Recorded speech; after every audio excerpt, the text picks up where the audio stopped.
ہائے اللہ، میں مر گیا، میں برباد ہو گیا، میں بھری جوانی میں بیوہ ہو گیا۔ وہ اپنا سر پکڑ کر وہیں زمین پر بیٹھ گیا تھا۔ دلہن بنی ایشال نے ہاتھ میں پکڑا ہوا ڈنڈا زور سے اس کے سر پر مارا تھا۔ ظالم عورت، تمہارا کچھ نہ بچے، تمہارے بچے گنجے پیدا ہوں، تمہارا شوہر گنجا ہو جائے۔ جیسے اس کی نظر ایشال بھابھی پر پڑی، وہ عورتوں کی طرح دونوں ہاتھ اٹھا کر اسے بد دعائیں دینے لگا تھا۔ جذبات میں آ کر ایشال نے وہ ڈنڈا دوبارہ سے اس کے سر پر دے مارا۔ اب وہ محترم بے ہوش ہو کر زمین پر گر گئے تھے۔ شور کی آواز سن کر سارے حویلی والے کچن کے سامنے کھڑے ہو گئے تھے۔ آمنہ بیگم نے جب اپنی بیٹی کے ہاتھ میں ڈنڈا دیکھا تو انہوں نے بے ساختہ اپنے ماتھے کو پیٹا تھا۔ تم یہاں پر کیا کر رہی ہو؟ ہائے میرا بچہ، ہائے میرا شہزادہ بچہ، سر پھاڑ دیا اس کا۔ اگر میرے بچے کو کچھ ہوا تو میں تجھے جیل بھیج دوں گی۔ تائی جان نے جب اپنے نمونے کو زمین پر بے ہوش پڑا دیکھا تو اپنا سینہ پیٹنے لگی۔ بس کر جائے، کچھ بھی نہیں ہوا اس کو۔ وہ تائی امی کی دھمکی سنتی منہ بناتی ہوئی بولی، مجھے یہ بتاؤ تم آدھی رات کے وقت یہاں پر کیا کر رہی ہو، اور حاذق کہاں پر ہے؟ تائی امی سے گھورتے ہوئے بولی، مجھے کیا پتا، وہ تو ابھی تک کمرے میں ہی واپس نہیں آئے۔ ذرا بھی لحاظ نہیں ہے انہیں، خوبصورت بیوی کمرے میں بیٹھی انتظار۔ باقی کے الفاظ منہ میں ہی رہ گئے تھے کیونکہ آمنہ بیگم نے اس کے ہونٹوں پر زور سے ہاتھ رکھا تھا، اس سے پہلے کہ ان کی بیٹی کوئی فضول بات کہتی اور سب لوگ اس کی وہی بات پکڑ کر اس کو سارے خاندان میں ذلیل کر دیتے۔ بہتر یہی تھا کہ اپنی بیٹی کا منہ بند کروا دیتی۔ چپ کر کے اپنے کمرے میں جاؤ، مجھے پیاس لگ رہی تھی۔ بندہ پانی کا جگ ہی کمرے میں رکھ دیتا ہے، لیکن مینرز ہوں تو بات ہے۔ میں کہہ رہی ہوں کہ اپنی زبان کو لگام دو اور کمرے میں جاؤ۔ یہ سب کچھ اسی کی وجہ سے ہو رہا ہے مما۔ میں نے آپ کو بتایا بھی تھا کہ میں ان بیوقوف لوگوں میں شادی نہیں کروں گی، مگر آپ نے گاؤں کے وڈیرے اور اس جاہل حاذق سے میرا نکاح کروا کر میرے ساتھ اچھا نہیں کیا ہے۔ میں آپ کو بتا رہی ہوں کہ میں بہت جلدی حویلی واپس آ جاؤں گی۔ بس کر جاؤ، خدا کا واسطہ ہے۔ وہ اس کو دھکا دیتے ہوئے کمرے کی طرف بھیج چکی تھی۔ اس نے ڈنڈا زور سے زمین پر پھینکا تھا اور پاؤں پٹکتی ہوئی اندر داخل ہو گئی تھی۔ زور سے کمرے کا دروازہ بند کیا۔ تھوڑی دیر کے بعد پھر سے کمرے کے دروازے پر دستک ہوئی تھی۔ اس کو یہاں پر رخصت ہو کر آئے ابھی صرف چند گھنٹے ہی گزرے تھے، اور ان چند گھنٹوں میں ہی اس کو اپنے ارد گرد گھنٹیاں بجتی ہوئی محسوس ہونے لگی تھی۔ دروازہ کھلا تو سامنے ہی اس کی امی جان کھڑی تھی، جنہوں نے ہاتھ میں پانی کا جگ پکڑ رکھا تھا۔ کیا تم نے قسم کھائی ہوئی ہے کہ مجھے سارے خاندان کے سامنے ذلیل کر کے سکون کا سانس لوگی؟ میں نے اس انسان سے شادی نہیں کرنی۔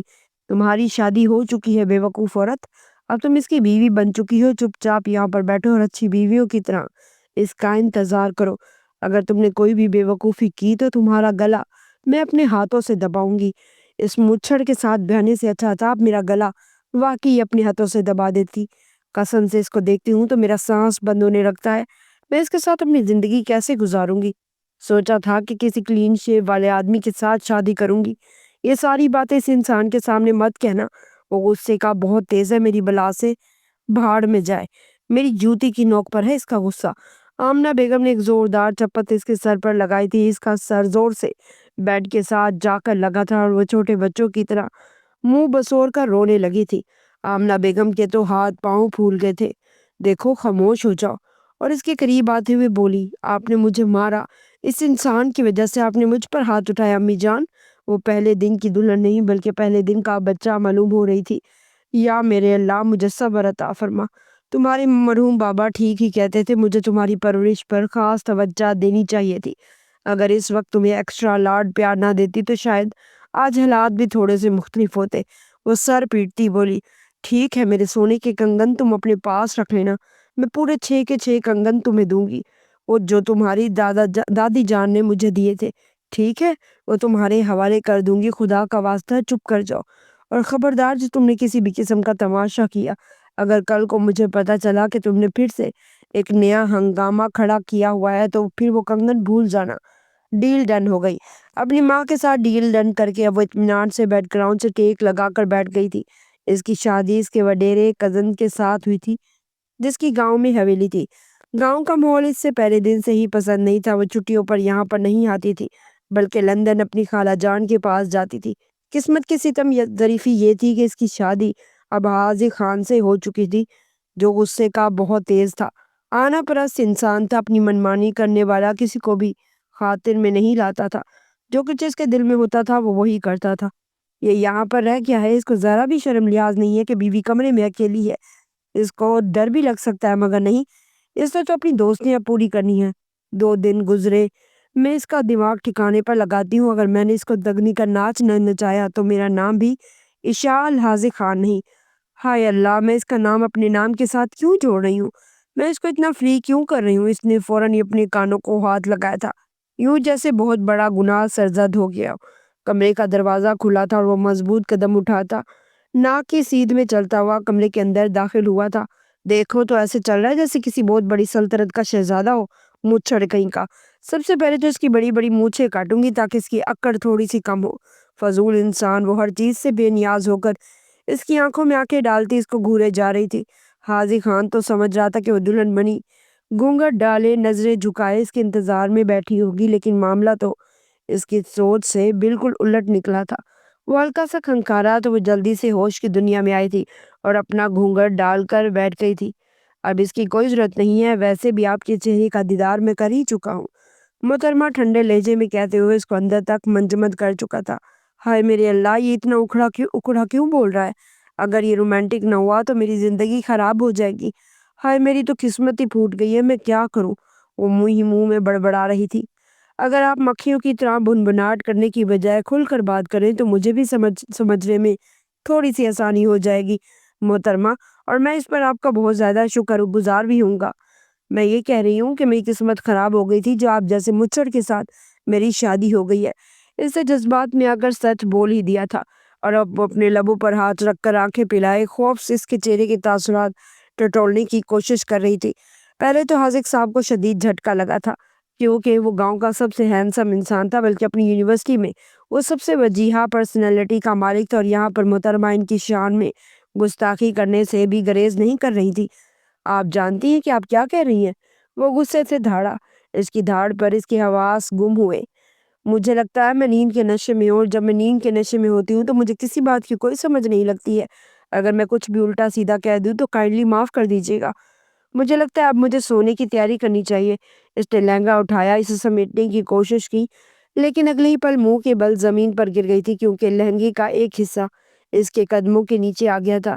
ہائے میرا سر پھٹ گیا، اگر مجھے کچھ ہوا تو میں آپ کو جیل بھجوا دوں گی، وہ روندے ہوئے لہجے میں بولی تھی۔ میں نے تو کچھ کیا ہی نہیں ہے۔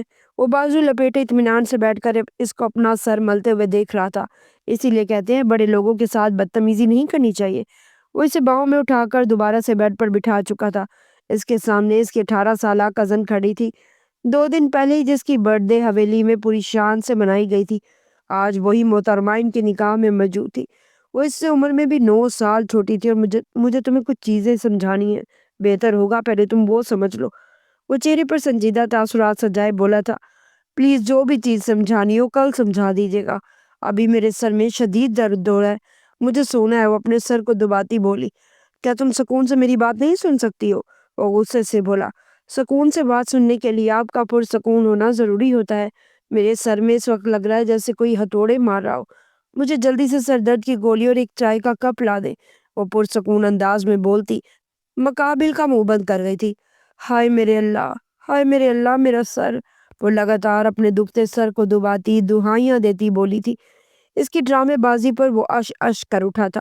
اس کے سر کو ہاتھ لگانا چاہا تو وہ تیزی سے پیچھے کی طرف ہٹی تھی۔ خبردار جو مجھے آپ نے ہاتھ لگانے کی کوشش کی۔ وہ یکدم گھبرا گئی۔ شوہر ہوں تمہارا میں، وہ دانت پیستے ہوئے بولا تھا۔ یہ تو مجھے بھی پتہ ہے، مگر میں آپ کو یہ کہہ رہی ہوں کہ آج مجھے ہاتھ مت لگائیے گا، میری طبیعت بہت خراب ہے، وہ اپنی دھن میں بولے جا رہی تھی۔ حاضر خان بڑی مشکل سے خود پر کنٹرول کر رہا تھا، ورنہ آج سے پہلے اس نے کبھی بھی اس قدر صبر و تحمل کا مظاہرہ نہیں کیا تھا۔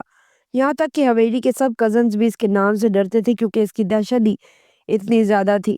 کسی میں بھی اتنی ہمت نہیں ہوتی تھی کہ وہ اس کے سامنے کھل کر اپنے خیالات کا اظہار کر سکے۔ اس سے بحث کرنا تو بہت ہی دور کی بات تھی۔ اس نے پین کلر اس چھوٹی سی لڑکی کے حوالے کی تھی، پانی کا گلاس اس کی طرف بڑھایا۔ پین کلر اس کے ہاتھ سے چھوٹ کر زمین پر گر گئی تھی، لیکن اس نے اس چیز کو نوٹس نہیں کیا تھا۔ میں فریش ہو کر آتا ہوں، تم تب تک ریسٹ کرو، مجھے تم سے کوئی ضروری باتیں کرنی ہے، اس کے بعد سونا، ٹھیک ہے؟ وہ اس کے گالوں کو تھپکتا ہوا واش روم چلا گیا تھا۔ اس کے جانے کے بعد اس نے گولی ڈھونڈنے کی کوشش کی جو اس کے ہاتھ سے چھوٹ گئی تھی، اور منہ بناتی دراز کی طرف آئی۔ جہاں سے حاذق نے اسے گولی نکال کر دی تھی۔ اس نے جلدی سے دراز سے گولیوں کا پیکٹ نکالا تھا۔ نام دیکھے بغیر ہی اس نے وہ 2 گولیاں نکالی۔ ہائے میرے اللہ، ان کا سائز کیوں اتنا کم ہو گیا ہے؟ لگتا ہے نیند میرے سر پر چڑھ گئی ہے۔ اس نے 2 گولیاں پانی کے ساتھ کھا لی تھی اور جب وہ باہر نکلا تو وہ خراٹے لے رہی تھی۔ یہ دیکھ کر اس کے ماتھے پر بل پڑ گئے تھے۔ وہ اس کو کندھے سے پکڑ کر ہلانے لگا مگر محترمہ دوسری طرف کروٹ بدل کر پھر سے لیٹ گئی تھی۔ یوں معلوم ہو رہا تھا جیسے وہ گھوڑے گدھے بیچ کر سو رہی ہو۔ ایسے کیسے ممکن ہو سکتا ہے؟ ابھی تھوڑی دیر پہلے تو یہ اپنے ہوش و حواس میں تھی۔ کیا نام تھا اس کا؟ میں تو اس کا نام ہی بھول گیا ہوں۔ اس نے جلدی سے اپنا موبائل نکالا اور اپنی بہن کی چیٹ اوپن کی تھی۔ کافی اوپر جانے کے بعد اسے پتہ چلا کہ محترمہ کا نام اشال ہے۔ حالانکہ نکاح کے دوران مولوی نے یہ نام بولا بھی تھا اور اسے اچھی طرح سے یاد بھی تھا، مگر اب وہ بھول چکا تھا۔ اشال؟ وہ اب اس کے گالوں کو تھپک رہا تھا مگر اشال صاحبہ تو کسی اور ہی دنیا میں چلی گئی تھی۔ دور ہو جاؤ مجھ سے۔ اچانک ہی وہ ایک جھٹکے سے اٹھی اور پھر لہراتے ہوئے بولی۔ وہ بہکے بہکے انداز میں بات کر رہی تھی۔ ایک بار پھر سے وہ اس کے سینے پر سر رکھ کر دنیا جہاں سے بیگانہ ہو گئی تھی۔ اس وقت اس کی حرکتیں دیکھ کر حاذق کے دماغ میں ایک چیز کلک ہوئی تھی۔ اس نے جلدی سے دراز کھولا تو دیکھا کہ نیند کی گولیوں کے پتے میں سے 2 گولیاں غائب تھی۔ وہ یہ گولیاں کبھی کبھی کھاتا تھا، اس لڑکی کا کچھ نہیں ہو سکتا۔ وہ بڑبڑاتا اس کے قریب ہوا۔ اس نے اب اس کے زیورات اس کے وجود سے الگ کرنا شروع کر دیے تھے، پھر ایک نظر اس کے لہنگے پر ڈالی تھی۔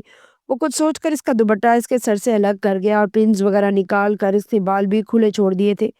وہ اطمینان سے اب دوسری طرف کروٹ بدل کر لیٹی ہوئی تھی۔ وہ بھی اس کے پہلو میں آ کر لیٹ گیا تھا۔ نیند آنکھوں سے کوسوں دور تھی۔ کتنے خواب سجائے تھے اس رات کے حوالے سے۔ وہ ٹھنڈی سانس خارج کرتا اشال کی طرف کروٹ بدل گیا۔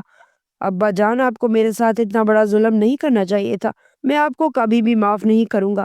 ایک چھوٹی سی بچی کو میرے حوالے کر دیا ہے، میں اس کو کیسے سنبھالوں؟ وہ جھنجھلاتے ہوئے اپنے خیالوں میں اپنے ابا جان سے مخاطب تھا جن کی بقول یہ کارنامہ سر انجام دیا گیا تھا۔ دن کے 11 بجے کا وقت تھا مگر محترمہ ابھی تک نہیں اٹھی تھی اور جب وہ اٹھی تو کسی اور ہی دنیا میں گئی ہوئی تھی۔ اٹھتے ساتھ اس نے لہراتے ہوئے گانا گانا شروع کر دیا تھا۔ لگتا تھا کہ اس نے نشہ آور دوائی کھا لی ہے۔ یا میرے اللہ، وہ نیند کی گولیاں تھی نا؟ حاذق نے دوبارہ سے کبڈ میں رکھی گولیاں چیک کی تو وہ نیند کی ہی گولیاں تھی، لیکن وہ اس کے سر پر چڑھ جائیں گی اس کے بارے میں اس نے کبھی بھی وہم و گمان میں نہیں سوچا تھا۔ لیلا میں لیلا، ایسی ہی ہوں میں لیلا، کوئی چاہے مجھ سے ملنا اکیلا۔ وہ اب اپنے ہاتھوں سے مائک بنا کر بیڈ پر اونچی آواز میں لہراتے بل کھاتے ہوئے گنگنا رہی تھی اور ساتھ ساتھ وہ ڈانس بھی کر رہی تھی۔ خدا کا واسطہ اللہ کی بندی، بیڈ سے نیچے آ جاؤ، تمہاری آواز اگر باہر پہنچ گئی تو تماشا کھڑا ہو جائے گا۔ اس کی بہن 3 بار دروازہ بجا چکی تھی اور ان کو باہر آنے کا کہہ چکی تھی، مگر محترمہ اس حد تک اپنے ہوش و حواس سے بیگانہ ہو چکی تھی کہ اسے کسی بھی چیز کی کوئی فکر ہی نہیں تھی اور نہ ہی کوئی ٹینشن پریشانی تھی۔ وہ اس سے زبردستی نیچے اتار لایا اور اس کے چہرے پر پانی کا پورا جگ انڈیل گیا تھا۔ آج بلو ہے پانی پانی۔ اب وہ یہ گانا بھی گنگنانے لگی تھی کیونکہ نیند کی گولیاں کھانے کے بعد اس نے ایک اور ہیوی ڈوز لے لی تھی۔ اسے پتہ ہی نہیں تھا یہ گولیاں کس چیز کی اور اب یہ سب کچھ اسی وجہ سے ہو رہا تھا۔ حاذق تھوڑی دیر کے بعد کمرے سے باہر نکل گیا لیکن جانے سے پہلے وہ کمرے کو لوک لگانا نہیں بھولا تھا۔ آپا، آپ کی مدد کی ضرورت ہے۔ اس نے اپنی بڑی بہن کو پکارا جو اس کے ساتھ اس کے کمرے میں آ گئی تھی۔ پتہ نہیں اس کو کیا ہو گیا ہے، وہ ابھی تک لہنگے میں ہی ملبوس تھی۔ کیا مطلب ہے؟ رات کے وقت اس نے نیند کی گولیاں کھا لی تھی۔ انہیں سب کچھ بتاتا چلا گیا۔ نیند کی گولیاں تمہاری دراز میں کیا کر رہی تھی؟ اس کی بات کو سمجھنے کی بجائے وہ الٹا اس کو ڈانٹنے لگی تھی۔ کیا ہو گیا آپ کو؟ مجھے بعد میں ڈانٹ لیجیے گا، پہلے اس کا کچھ کرے، یہ تھوڑی دیر کے بعد خود ہی ٹھیک ہو جائے گی۔ وہ اندازے لگاتے بولی۔ مجھے نہیں لگتا، مجھے لگتا ہے اس کو ڈاکٹر کے پاس لے کر جانا ہوگا۔ وہ کچھ سوچتے ہوئے بولا۔ پوری حویلی میں مہمان موجود ہے، اگر اس کو ڈاکٹر کے پاس لے کر جاؤ گے تو لوگ کیا سوچیں گے؟ رات کے وقت ایسا کیا ہوا تھا؟ بات کرتے کرتے وہ خود ہی چپ ہو گئی تھی جبکہ حاذق جھنجھلانے لگا تھا۔ مجھے خود ہی بتائیں کہ میں کیا کروں؟ آپ کو کس نے کہا تھا کہ ایک چھوٹی سی بچی کو میرے پلے ڈالنے کو؟ میں آپ کو ایک بات کلیئر الفاظ میں بتا رہا ہوں، ایک بار اس کو ہوش آ جائے اس کا تو میں وہ حشر کروں گا کہ یہ ساری زندگی یاد رکھے گی اور دوبارہ ایسی حرکت کرنے کے بارے میں خوابوں میں بھی نہیں سوچے گی۔ وہ دانت پیستے بولا تھا۔ بعد میں جو کچھ کرنا ہو کر لینا، فی الحال اس کو میرے ساتھ ہسپتال لے کر چلو کیونکہ اب اس کا علاج صرف ڈاکٹر ہی کر سکتے ہیں۔ حویلی کے پچھلے دروازے سے وہ اس کو لے کر باہر آ گئے تھے۔ وہ ابھی بھی ان کے کنٹرول میں نہیں آ رہی تھی۔ کبھی وہ پیار سے اپنے شوہر کے گالوں کو کھینچنے لگتی اور کبھی وہ اپنی نند پر لائن مارنے لگتی۔ اس کا منہ بند کروائیں ورنہ میں اس کا گلا دبا دوں گا، اس نے غصے سے چلاتے ہوئے کہا تھا۔